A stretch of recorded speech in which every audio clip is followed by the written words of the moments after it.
Mga kapobre, dito na ako sa bundok. Nandito pa ako banda sa baba.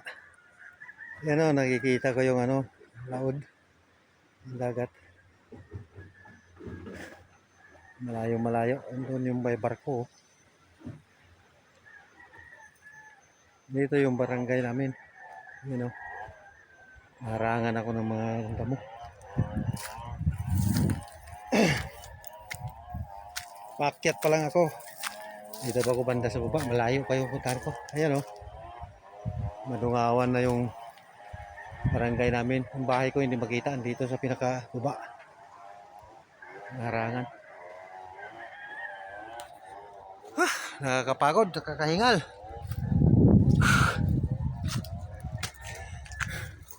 Akyatin kasi ito eh. Ayan o. Yung daanan. Masukal.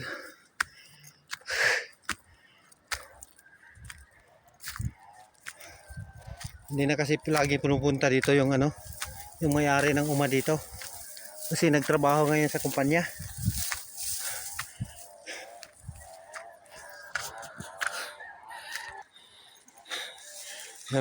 Akyatin. Halo mag-aabot na yung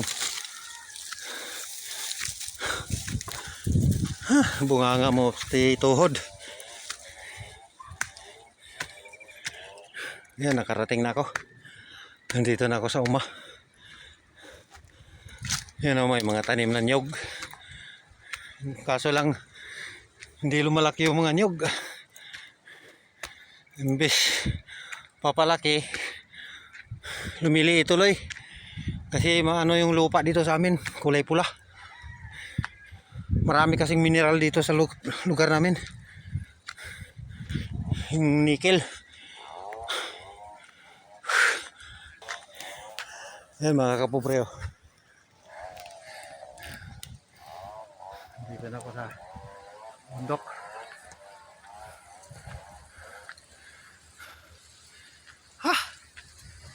Pahingal.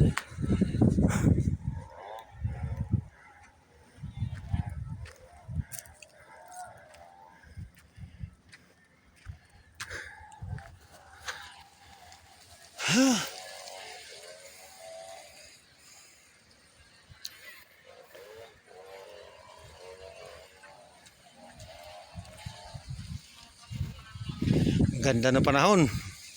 Malilim. Kaso lang mahangin.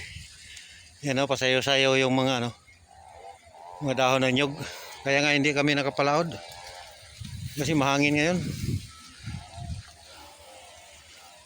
Tiningnan ko yung windy. Pizza 18 pa titigil yung hangin. Kasi ang bagyo nandito kasi sa lugar namin. Pero hindi naman dito sa sentro sa amin. Nasa sa laod. Pasipiko. Nakita ko sa windy. Okay, ito lang muna mga kapobre. Paki-like, paki-share.